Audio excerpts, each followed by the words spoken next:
And today, I just blacked out. All right, babies, let's make some frickin' butter. There are very few things in the culinary world as misunderstood as butter.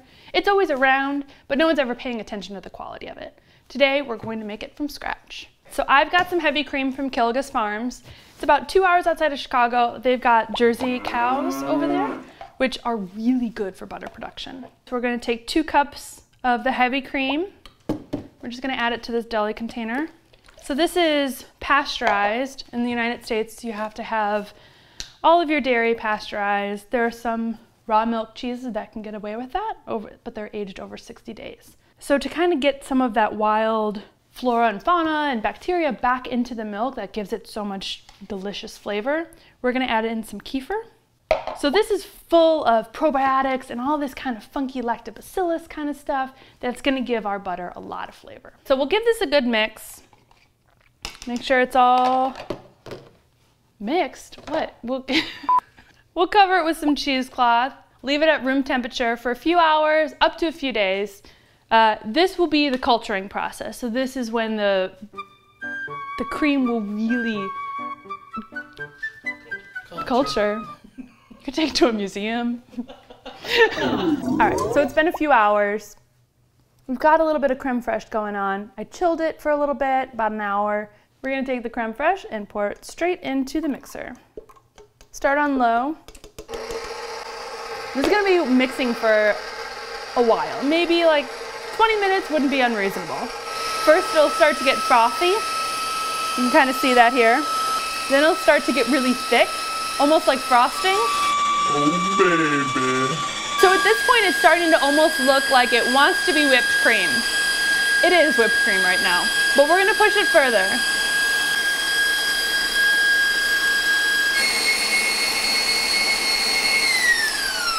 So right now we've got this awesome fluffy texture. Pretty soon it's gonna completely break. You'll get all of the solids and some watery mess, and that's gonna be the buttermilk. That's what we're waiting for right now. Stay tuned.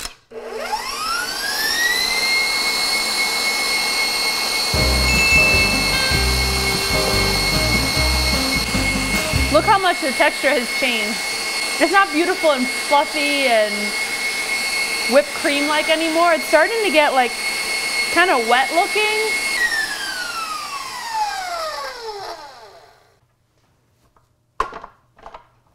All right, I'm gonna call it. You got some solids in there. We're gonna kind of form one big mass of the solids. So the solids is all of the fat from the milk, from the cream. All of that is the buttermilk. I'm gonna kind of use my hands to strain the buttermilk into this deli container.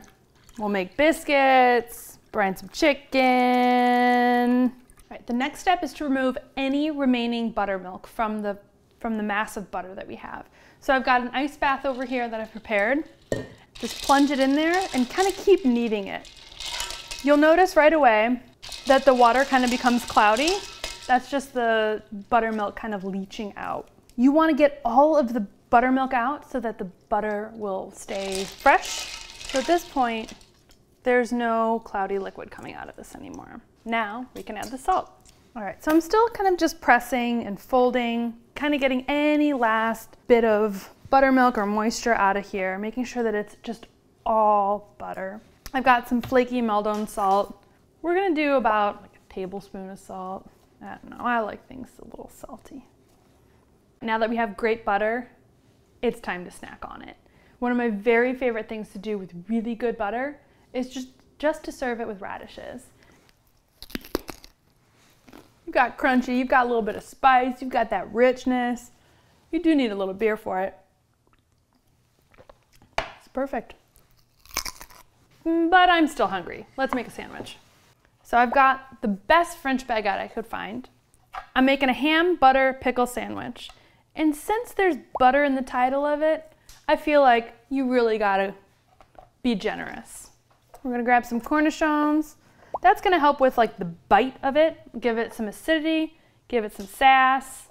A few little pieces of real good French ham. And there you go. There's nothing particularly fancy about this sandwich. The fancy part comes in how great all of the ingredients are together. I can't wait. The creaminess from the butter, the saltiness from the ham, the chewiness of the bread, and that nice little bite from the gherkin. I mean, this sandwich is perfect. The only thing you need is some IPA to wash it down with. The IPA is perfect with like the richness of that butter. Some of those hops kind of help to cleanse your palate and really get you ready for more sandwich. Well, this has been Cheese or Butter with Carl. Cheers. It's good. It's so good.